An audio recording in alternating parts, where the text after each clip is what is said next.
তেওঁ ইনষ্টাগ্ৰামত কেইবাখনো ফটো দিছে গৰুৰ মাংস খাই।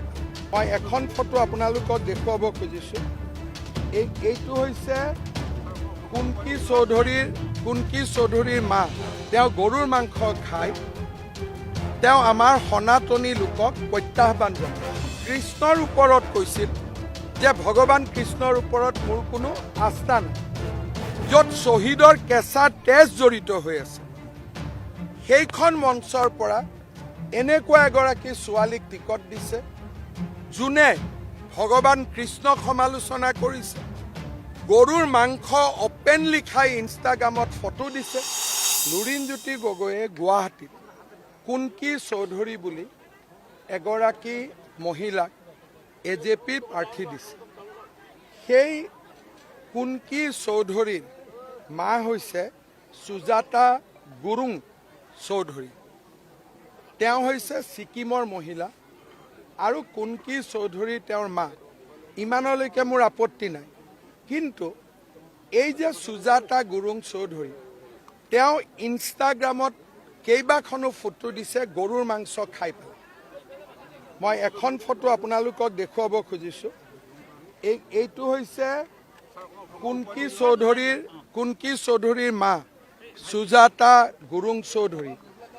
এই গৰুৰ মাংসৰ পিচটো লৈ তেওঁ গৰুৰ মাংস খাই তেওঁ আমাৰ সনাতনী লোকক প্ৰত্যাহ্বান জনাইছে। তাৰ উপৰিও আপোনালোকে জানে যে আমাৰ এসময়ত চিকেন নেক কাটি দিয়াৰ ধমকি দিছিলে সাৰজিত ইলাম আৰু উমৰ খালিদ বুলি দুজন, মই চৈতান বুলিয়ে ক'ম। এই সুজাতা গুৰুং চৌধুৰী তেওঁৰ ফেচবুকত অপেনলি সাৰজিল ইলাম আৰু আমাৰ আৰু এজন চৈতান, নামটো ময়ে পাহৰি যাওঁ, আমাৰ জেলত আছে বৰ্তমান। এই গোটেই পাৰ্টিটোক তেওঁ অপেনলি সমৰ্থন কৰি উমৰ খালিদ আৰু সাৰজিল ইমামক তেওঁ সমৰ্থন জনাইছে যে ভাৰতৰ পৰা চিকেন নেকটো কাটি দিয়াটো কোনো ভুল কথা নহয়। দ্বিতীয়তে তেওঁ কৃষ্ণৰ ওপৰত কৈছিল যে ভগৱান কৃষ্ণৰ ওপৰত মোৰ কোনো আস্থা নাই। এই কুনকি চৌধুৰীৰ মাক সুজাতা গুৰুং চৌধুৰীয়ে কৈছিল, আমি পাকিস্তানক ৰাজনৈতিক সাধাৰণ কথোপকথনত শত্ৰু হিচাপে ৰাখিছোঁ, কিন্তু তেওঁলোক আচলতে শত্ৰু হয় নেকি?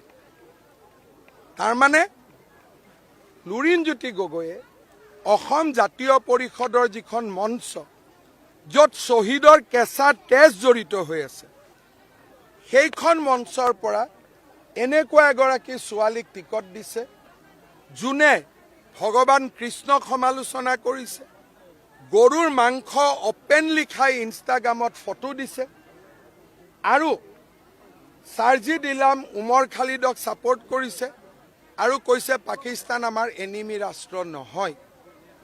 এইজনে হৈছে লুৰিণজ্যোতি গগৈ। ইন্দিৰা গান্ধীৰ হাতত 860জন শ্বহীদ মৃত্যু হৈছিল। লুৰিণজ্যোতি গগৈক ইলেকশ্যন জিকাবৰ কাৰণে গান্ধী ফেমিলিৰ প্ৰয়োজন আছে নেকি? আমিতো আছুৰ নেতা লুৰিণজ্যোতি গগৈৰ দৰে জেনেৰেল ছেক্ৰেটাৰী নাছিলোঁ। যিটো আছুৰ প্লেটফৰ্মত আন্দোলন কৰি 860জন শ্বহীদ হ'ল, তাত আমি মাতা বেলেগ কথা, গৌৰৱ গগৈয়ে মাতা বেলেগ কথা। লুৰিণজ্যোতি গগৈয়ে প্ৰিয়ংকা গান্ধীক কিয় মাতিবলগীয়া হ'ল? তাৰমানে MLA হোৱা আৰু MLA হৈ কোনোবা এগৰাকীক বিয়া কৰোৱা, এইটোৱে মোৰ জীৱনৰ আজি আল্টিমেট লক্ষ্য। তাৰ বাদে মোৰ জাতি মাটি ভেটিৰ প্ৰতি কোনো মৰম নাই। মই লুৰিণজ্যোতি গগৈক প্ৰত্যাহ্বান জনাম, কুনকি চৌধুৰীৰ মাকৰ বিষয়ে মই কোৱা কথাখিনি তেওঁ মোক প্ৰত্যাখ্যান কৰক। ঠিক আছে, ধন্যবাদ।